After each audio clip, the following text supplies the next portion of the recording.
Hello बच्चों, देखिए organic chemistry में हमने आप लोग को ईथर पढ़ा दिया, पूरा कंप्लीट हो गया ईथर। और ईथर में हमने 3 लेक्चर आप लोग को जो है प्रोवाइड कराया। ईथर में जो हो गया सबसे most important ether diethyl ether बनाने की विधि भी हमने बताया, उसके गुणधर्म, भौतिक गुण, रासायनिक गुण, उपयोग। ठीक है, तो एक काम ये करिएगा आप लोग कि अगर चैनल को आप लोग देख रहे हैं तो सब्सक्राइब जरूर कीजिए। कमेंट में लिखिए कि ऑर्गेनिक में क्या आप लोग को पढ़ना है। लॉकडाउन जो हो गया लंबा चलने वाला है, इतना जल्दी लॉकडाउन खुलेगा नहीं। और ये न मत समझिए कि लॉकडाउन नहीं है तो पढ़ाई ना करें, पढ़ाई करना ही आपका काम है। देखो विद्यार्थी हो तो पढ़ना मस्ट है। हाँ, ज़्यादा नहीं, कम पढ़िए, लेकिन कम से कम 2 घंटा पर डे आप जो है उसको कंप्लीट करिए।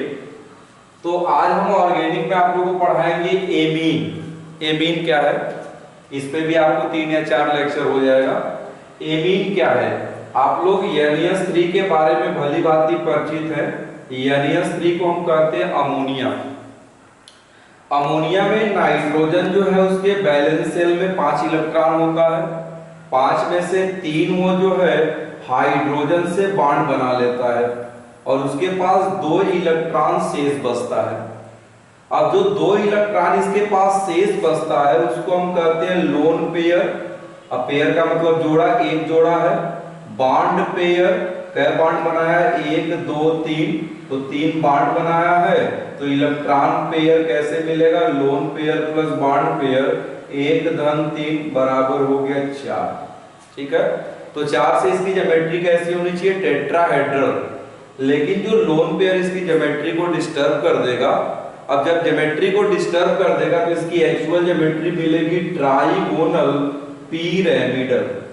ये आपको ट्राइगोनल पिरामिडल इसकी ज्योमेट्री होती है। कक्षा 11 में वेस्पर थ्योरी पढ़ाया गया है, तो फिलहाल उसके बारे में आपको डिस्कस नहीं करना है। अमोनिया क्या है ये आप लोग क्लियर कर लिए, NH3। तो अमोनिया के जितने भी व्युत्पन्न हैं, जैसे हमने कार्बोक्सिलिक के 4 व्युत्पन्न बताया आप लोग को। कार्बोक्सिलिक का पहला व्युत्पन्न क्या होता है, अम्ल हैलाइड, दूसरा अम्ल एमाइड, तीसरा एस्टर और चौथा आपको एनहाइड्राइड। इसी तरह से अमोनिया का जो व्युत्पन्न है उसी व्युत्पन्न को कहते हैं एमीन। अब अमोनिया के व्युत्पन्न में क्या होगा, या तो एल्किल का होगा और या तो एरिल का होगा।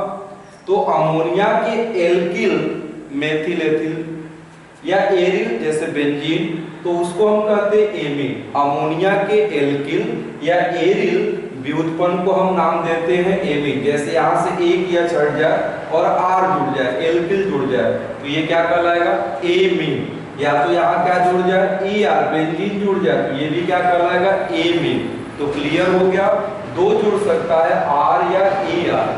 R जुड़ा तो क्या कहोगे, AR जुड़ा तो क्या कहोगे। यानी R और AR के आधार पर ये 2 प्रकार का होगा। पहला जो प्रकार होता है एलिफैटिक एमीन, और दूसरे को हम कहते हैं एरोमेटिक एमीन। ठीक है, अगर अमोनिया के व्युत्पन्न में एल्किल व्युत्पन्न है, अमोनिया के एल्किल व्युत्पन्न मतलब R जुड़ा है तो वह कहलाएगा एलिफैटिक एमीन। और अमोनिया का अगर एरोमेटिक व्युत्पन्न है, AR जुड़ा है, तो उसको हम कहेंगे एरोमेटिक एमीन। अब जैसे एलिफैटिक में हम एग्जांपल ले लेते हैं, CH3NH2, तो क्या पढ़ोगे, एल्किल में मेथिल है तो इसको कहेंगे मेथिल एमीन। ठीक है, अब एरोमेटिक में सपोज मान लीजिए जुड़ गया C6H5NH2, ये एरोमेटिक एमीन है जो बहुत ही पॉपुलर है, जिसको कहते हैं एनिलीन। तो सबसे पहला काम हम एलिफैटिक आज डिस्कस करेंगे। एलिफैटिक एमीन को देखिए क्या है, तो इसमें पहले हम पढ़ाएंगे एलिफैटिक एमीन। तो एलिफैटिक एमीन क्या है, अमोनिया NH3 का एल्किल व्युत्पन्न। तो NH3 का एल्किल व्युत्पन्न क्या कहलाएगा, एलिफैटिक एमीन। ठीक है, यानी नाइट्रोजन से 3 जो हाइड्रोजन जुड़ा है उसमें से एक हाइड्रोजन हट जाए और कम से कम एक एल्किल समूह जुड़ जाए। कम से कम एक, 2 भी जुड़ सकता है, 3 भी जुड़ सकता है। ठीक है, कम से कम एक जुड़े। तो अगर एक एल्किल समूह जुड़ेगा तो उसको क्या कहेंगे, एलिफैटिक एमीन। ठीक है, अब एलिफैटिक एमीन में अगर केवल एल्किल अकेला है तो उसको कहेंगे प्राइमरी एमीन, जिसको कहेंगे 1 डिग्री एमीन। अगर उसकी संख्या 2 है, R 2 बार हो गया तो उसको कहेंगे 2 डिग्री एमीन, और एक R और जुड़ गया तो वो क्या कहलाएगा आपको तब 3 डिग्री एमीन कहलाएगा। तब उसको हम नाम देंगे 3 डिग्री एमीन। जैसे एग्जांपल हम ले लें CH3 CH2 NH2। अब देख रहे हैं कि नाइट्रोजन से केवल एक एल्किल ग्रुप ये जुड़ा है, एथिल। तो ये एथिल एमीन क्या है, प्राथमिक एमीन, जिसको हम बोलेंगे आपका जो है 1 डिग्री एमीन। ये आपका CH3 NH2 ये आपका क्या है, ये मेथिल एमीन है। ऊपर वाला मेथिल एमीन हो गया, ये एथिल एमीन 1 डिग्री एमीन। अब जैसे नाइट्रोजन से यहां जुड़ा है C2H5, ऊपर जुड़ गया CH3, एक वैलेंसी हाइड्रोजन से पूरा है। देखिए 2 एल्किल समूह जुड़ा है, एथिल और मेथिल, दोनों सेम भी हो सकते थे, अलग अलग भी हो सकते हैं। ये आपका है 2 डिग्री एमीन, इसको हम बोलेंगे 2 डिग्री एमीन, या उसी को हम नाम देंगे द्वितीयक एमीन। अब जैसे यहां देखिए नाइट्रोजन से तीनों एल्किल समूह जुड़े हैं, तीनों एल्किल समूह जुड़ गए और सारी वैलेंसी कंप्लीट हो गया, तो इसको क्या बोलेंगे, इसको हम बोलेंगे 3 डिग्री एमीन। तो ये आपका हो जाएगा 1 डिग्री, ये 2 डिग्री, और ये आपका हो गया 3 डिग्री एमीन। तो ये जो आपके एमीन है ये भी आपके 2 रूप से हो सकते हैं, सरल एमीन या आपका जो हो गया मिश्रित एमीन। अब देखिए सरल एमीन और मिश्रित एमीन में जैसे CH3 NH और ये आपका CH3, तो ये क्या है 2 डिग्री एमीन है। 2 डिग्री है क्योंकि नाइट्रोजन से 2 एल्किल समूह जुड़े हैं, वो 2 डिग्री एमीन है। लेकिन इस 2 डिग्री एमीन में दोनों एल्किल सेम है, मेथिल मेथिल, तो इसको कहेंगे सिंपल एमीन। एलिफैटिक में ये सिंपल एमीन है, इसको हम नाम दे सकते हैं डाई मेथिल एमीन। नाम इसको लिखना चाहें तो लिख सकते हैं डाई मेथिल एमीन। तो डाई मेथिल एमीन क्या है, दोनों एल्किल सेम है, इसलिए ये सिंपल एमीन है। अब इसको देखिए जैसे CH3 NH C2H5, अब इसमें एल्किल दोनों अलग अलग है, इसमें बेटा एल्किल दोनों अलग अलग है, ये मेथिल और ये क्या है एथिल है। तो एथिल मेथिल अलग अलग है, तो इसको कहेंगे मिश्रित एमीन। नाम क्या होगा इसका, एथिल मेथिल एमीन। इसको नाम देंगे तो हम नाम दे सकते हैं एथिल मेथिल एमीन, ये सब इसके कॉमन नेम है। ठीक है, अब जैसे कुछ एमीनों का कॉमन नेम आप लोग को याद कर लेना है। कॉमन नेम में जैसे CH3 NH2 ये क्या है, मेथिल एमीन, इसका साधारण जो नाम है मेथिल एमीन है। अब जैसे CH3 CH2 NH2 ये आपका क्या है, एथिल एमीन। देख रहे हैं एल्किल समूह क्या जुड़ा है, ये एथिल है, तो एथिल एमीन है और यही एक सिलेबस में है। ये दोनों के दोनों एलिफैटिक है, लेकिन आपको सिलेबस में क्यों लिए पढ़ना है एथिल एमीन, कैसे बनाने की विधि प्रयोगशाला या इंडस्ट्री रूप में, उसके भौतिक और रासायनिक गुण तो आगे वो क्लियर कराएंगे। अब जैसे यहाँ देखिए CH3 ट्वाइस CH NH2, अब ये क्या है, आइसो ग्रुप है। अब देखिए इसमें ये आइसो ग्रुप हो गया। अब आइसो के साथ क्या कार्बन है, 2 1 3, तो आइसोप्रोपिल, आइसोप्रोपिल एमीन है, ये भी एलिफैटिक एमीन है।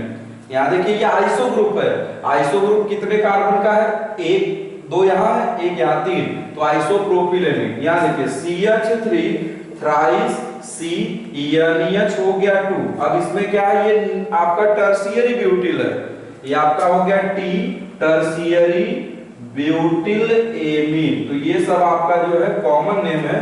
नॉर्मल रूप में ये 4 नेम तो आप लोग को याद ही करने हैं, मेथिल एमीन, एथिल एमीन, ये आपके आइसोप्रोपिल एमीन, और ये आपका हो गया टर्शियरी ब्यूटिल एमीन। ध्यान देना सबके सब 1 डिग्री हैं, सबके सब आपको 1 डिग्री यानी प्राथमिक एमीन है। मतलब नाइट्रोजन से देख रहे हैं एक ही कार्बन जुड़ा है, सबसे देख लो एक कार्बन है, यानी ये सबके सब क्या है, 1 डिग्री एमीन है।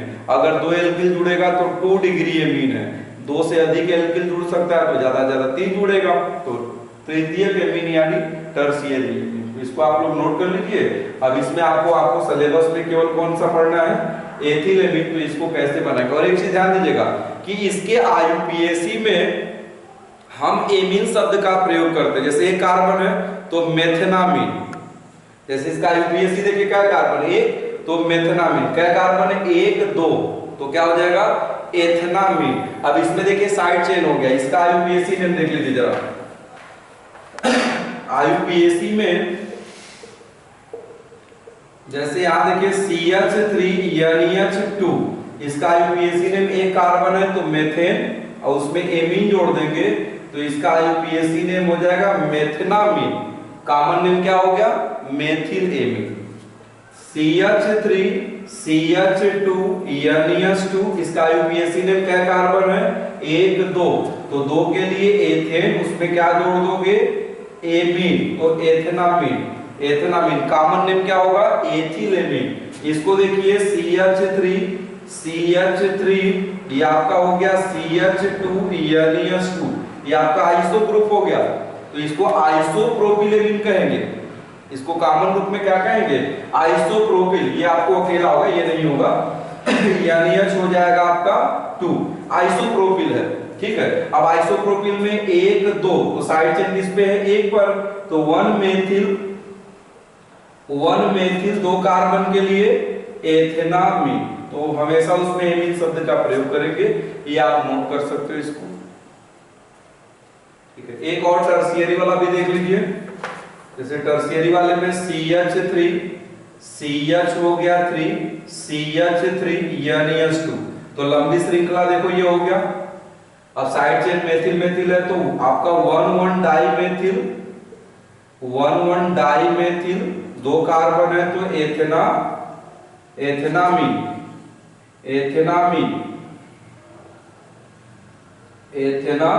हो जाएगा, ठीक है। और इसको कॉमन रूप में क्या कहोगे, टर्शियरी ब्यूटिल एमीन। नोट कर लीजिए इसको।